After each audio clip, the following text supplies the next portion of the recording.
Peru's National Office of Electoral Processes has finally concluded the count of ballots cast in the presidential runoff of June the 6th, as Peruvians continue to await the official announcement of Pedro Castillo as the winner.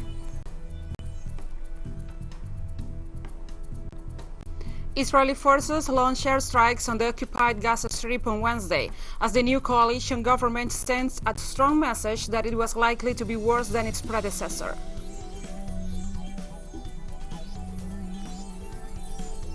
The hosting by Brazil of the Copa America Football tournament in the midst of the COVID-19 health crisis has sparked protests and widespread condemnation.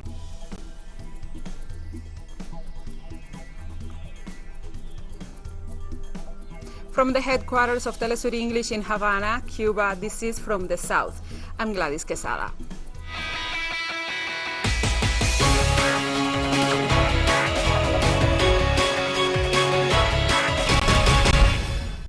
Peru's National Office of Electoral Processes has finally concluded the count of ballots cast in the presidential runoff of June the 6th, as Peruvians continue to await the official announcement of Pedro Castillo as the winner.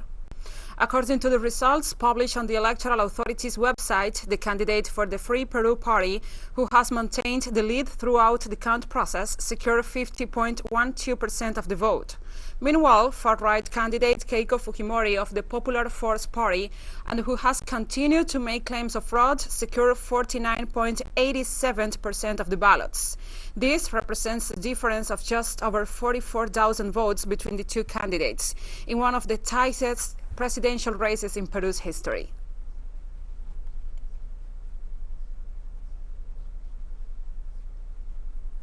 And presidential candidate for the Free Peru Party, Pedro Castillo, offered a briefing on Tuesday where he stressed the need to wait patiently for the election results and call on foreign forces to respect the will of the Peruvian people. Things continue to be stigmatized. Calls continue to be made in other areas to try and steal the election. But on the other hand, there will be no such thing. Things have been said before and during the campaign. The candidacy process is over. We are patiently waiting for the results, and even so, there are voices coming even from personalities who have had a wide political experience of wanting to go beyond, of wanting to make something official, the popular will of the Peruvian people. And we leave that in the hands of the population itself. On my part, I thank you. In Colombia, the National Strike Committee announced on Tuesday the temporary suspension of weekly mass demonstrations until July 20th.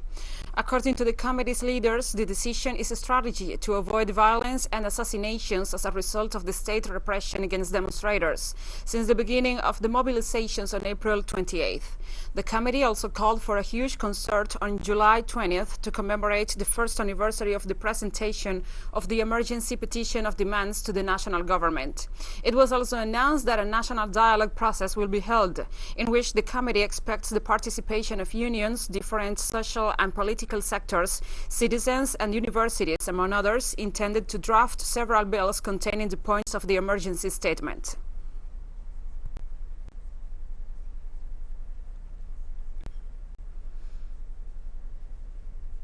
The Colombian government confirmed that a car loaded with explosives was blown up inside military facilities in the city of Cúcuta this Tuesday.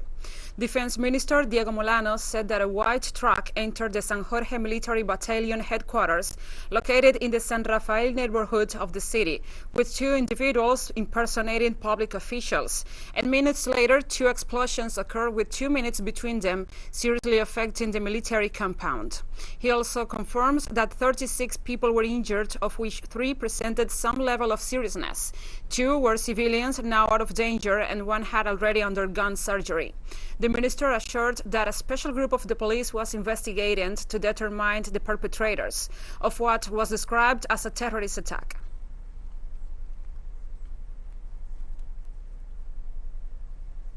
The Chilean Chamber of Deputies approved on Tuesday a constitutional reform bill to reinstate mandatory voting, which seeks to tackle growing abstentionism as was seen in the regional governor's runoff vote held on Sunday. The bill, which now passes to the Senate, requires at least 93 votes to be approved. Despite the opposition of some right-wing legislators, It passed with 105 votes in favor. The issue of the electoral participation was once again brought to the fore following Sunday's very low turnout, when only 19.6% of the electoral roll went to the polls.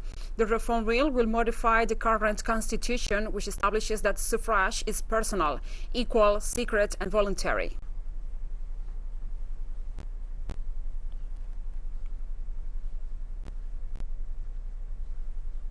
And we'll be right back after this very short break, so don't go away.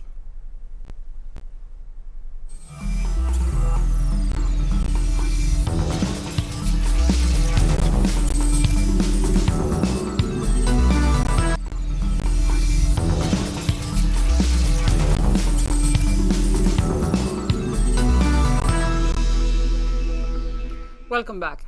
Israeli forces launched airstrikes on the occupied Gaza Strip on Wednesday, as the new coalition government sent a strong message that it was likely to be worse than its predecessor. Blasts were heard at multiple locations in Gaza around 1 a.m. local time.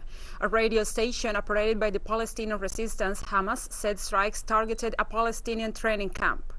The Israeli military said its aircraft attacked Hamas compounds in the Gaza Strip, claiming the move came in response to the launching of incendiary balloons from the territory that caused fires in fields in southern Israel. The latest Israeli attacks on Gaza are the first since the Egyptian brokered ceasefire that ended 11 days of bombing by the regime. A ceasefire that appears to have set the fate of Benjamin Netanyahu, while ushering in an even more ruthless Zionist Prime Minister, Naftali Bennett.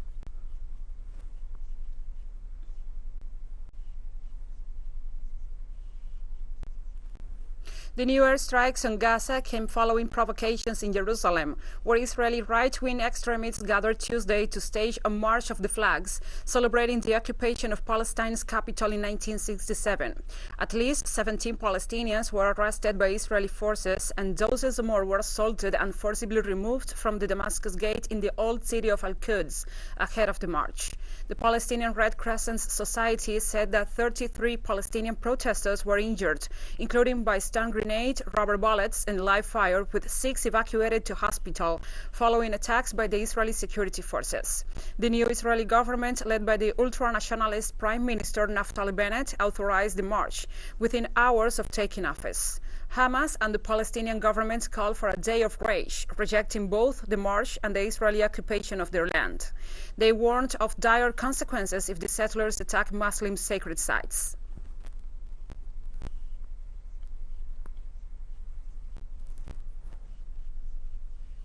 United States President Joe Biden arrived in Geneva on Tuesday ahead of his first summit with Vladimir Putin, as tensions between Moscow and Washington stand at their highest in years. Biden's visit to Geneva is the last part of his first foreign trip as president, after mending relations with Washington's closest allies during the Group of Seven and North Atlantic Treaty Organization summits in Britain and Brussels. Wednesday's face-to-face talks between the two heads of state are the first between U.S. and Russian leaders since 2018, when Putin met Biden's predecessor Donald Trump in Helsinki. Wednesday's summit comes as both nations find themselves in confrontation over a long list of disputes, from cyber attacks to election meddling. Expectations from the talks are low, with officials on both sides repeatedly saying the two leaders are unlikely to find much common ground.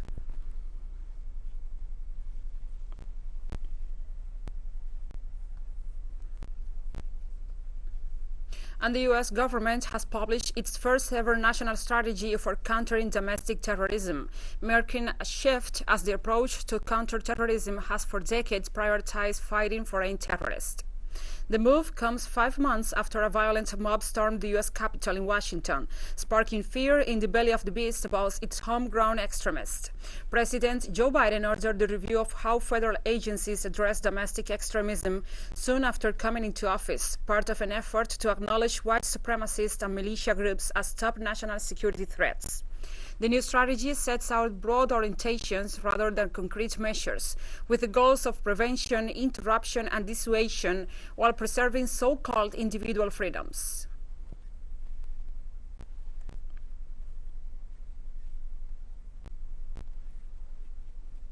In Bolivia, the leader of the political opposition, Carlos Mesa, and 31 others mentioned by former de facto President Yanin Áñez during the investigations into the November 2019 coup will be summoned to testify before prosecutors. Our correspondent, Freddy Morales, brings us the details. According to the State Attorney General's office, there are 32 people whom former de facto President Yanin Áñez mentioned in her first statements regarding the coup d'etat of November 2019. She has named 32 people in this statement. Among this group of 32 people, the most striking are her references to Mr. Carlos Mesa, Mr. Fernando Camacho, Herges Justiniano, and other individuals. The movement towards socialism, through its parliamentary group, reiterated its rejection of the allegations of right-wing sectors that attribute alleged political persecution to these and other investigations into the de facto government. The opposition talks about persecution whenever there is any investigation in Bolivia. What the opposition would like is the FBI to come and investigate, and that won't be seen as persecution. That the Justice Department investigate, surely that is what the opposition wants. Here there is no persecution of anyone. Meanwhile, the national government announced that it does not intend to use preventive detention orders against any of those invited to testify as witnesses. We invite Mr. Mesa and we give him all the guarantees for his testimony to be comprehensive, like the one offered by former President Áñez. He has to explain to the country what has happened, and this procedure has no purpose to detain him preventively or to originate a situation against his freedom. What we want is for him to tell the truth to the Bolivian people. In her statements, former de facto President Yanin Áñez said that Carlos Mesa opposed that the constitutional succession that would follow the forced resignation of President Evo Morales should correspond to Senator Adriana Salvatierra from the MAS party, then President of the Upper House.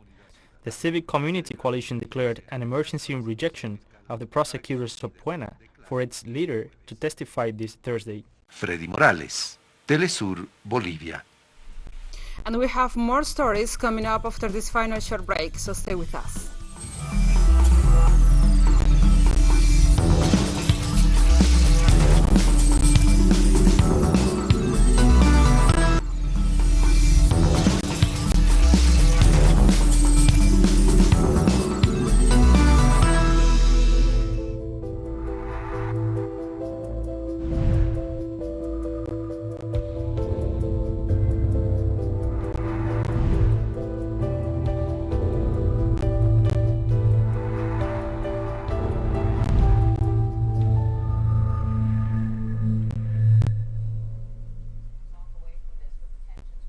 Welcome back to From the South. According to the Brazilian Ministry of Health, 41 positive tests for COVID-19 were registered in the first 24 hours among teams and service providers at the Copa America Football tournament, currently taking place in the country. Since the hosting of the competition was announced 2 weeks ago, it has been criticized by scientists and experts who warned that the serious health situation in Brazil. More details in the following report by our correspondent André Vieira and Sebastián Soro. After Colombia and Argentina rejected hosting the Copa America Football tournament, Brazil, the nation where the most people have died from COVID-19 this year, decided to host it at the last minute. I cannot think of a worse time to hold the Copa America, with matches of such importance here in Brazil at this time, especially given the health situation we are experiencing, and also because of the symbolic aspect. Due to health issues, 3 motions submitted to the Supreme Court sought to prevent the holding of the Copa America in Brazil. All were rejected by the judges. The Senate committee investigating the failings of Jair Bolsonaro's government during the pandemic was also alerted. I wanted to share a word with you. I don't agree with holding the Copa America in Brazil. We know that there are threats, both from foreign strains and from strains originating within our own territory. We don't want a cup, we want a vaccine. That's what these citizens are asking for in a country where only 11% of the population is fully vaccinated. Brazil has a daily average of 2,000 deaths, and the number of dead and infected people has been increasing over the last week. Today, Brazil puts the world at risk due to this event because we are already a source of new strains of the virus, strains that are originating here due to the lack of vaccination policy, which could put the whole world at risk. In a country that is in mourning, the legacy of a cup that has just begun may be nothing more than profit. Football, because of the impact it has, especially here in South and Latin America, should be an instrument for promotion, to promote vaccine, to campaign for hand-washing measures, hygiene, isolation, but we end up not seeing any of that. We only see the concern about holding the games, about the contract with the sponsors, and it's evident that there is no commitment to promote measures to control the pandemic.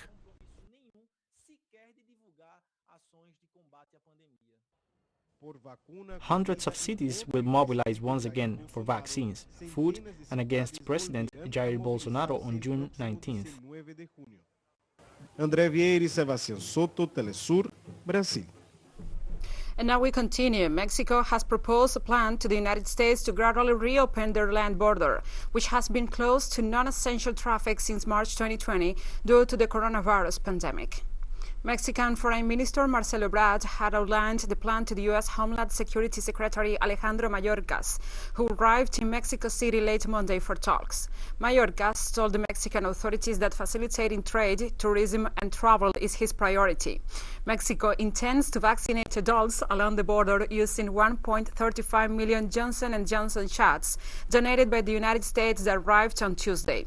Once that this is achieved, there will no longer be an argument to maintain the restrictions on health grounds, Ebrard told reporters before his talks with Mayorkas.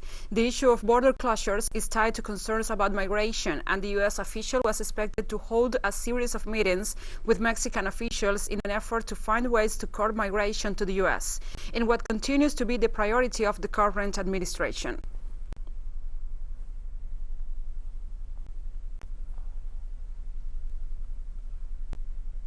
And the United States authorities have hailed progress towards a return to normality, even though the COVID-19 vaccination program has slowed rapidly and the death toll surpassed 600,000 on Tuesday.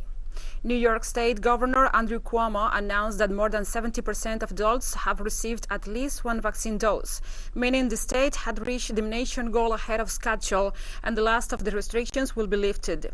Just over 52% of the U.S. population has received at least one dose of one of the 3 vaccines authorized in the country, and experts are concerned about the recent arrival of the new Delta variant of the virus, which initially appeared in India.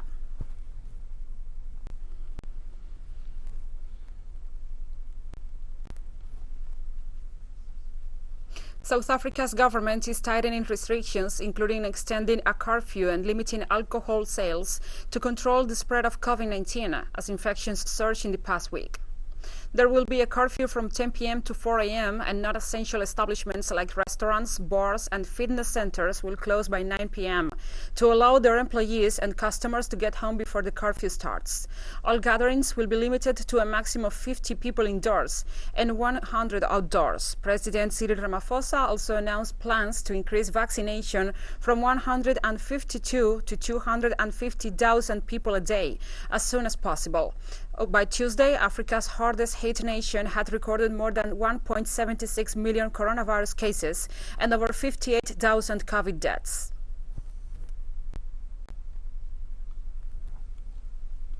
Algeria's ruling National Liberation Front won the past weekend's parliamentary elections, but with a significantly reduced number of seats and with the country's lowest ever turnout at 23%.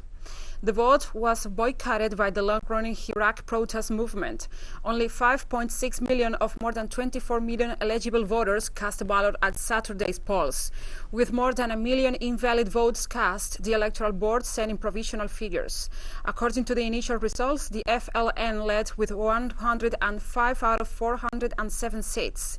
The result is better than expected for the party, which emerged from Algeria's long struggle for independence from France in 1962. Independence came second with 78 seats, while the Movement of Society for Peace, described as a moderate Islamist party, came third with 64. The Democratic National Rally took 57 seats.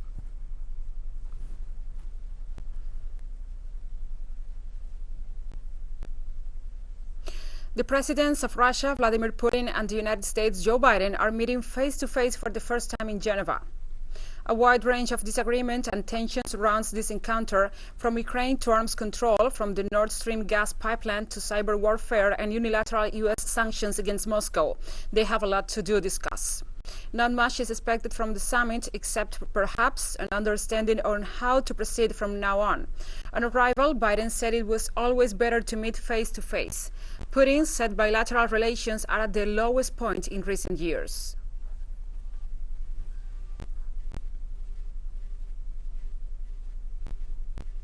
Hungary's parliament passed on Tuesday a law banning the so-called promotion of homosexuality to minors, in what critics have slammed as a crackdown on LGBTQI rights.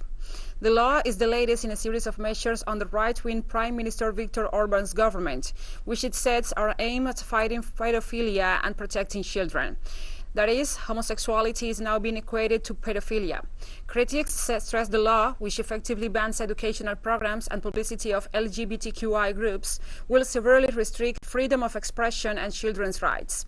Thousands rallied outside Parliament on Monday against the legislation, which was passed thanks to the government's parliamentary majority in a vote boycotted by the majority of the opposition.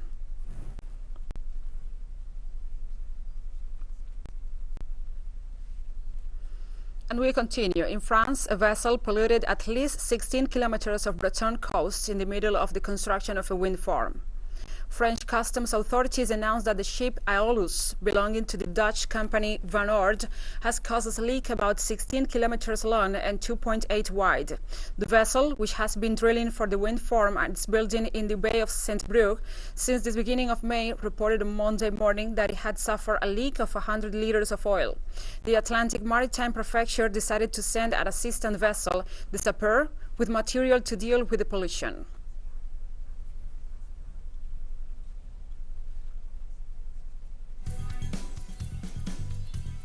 And we have come to the end of this news brief. But remember, you can find this and many other stories on our website at telesurenglish.net.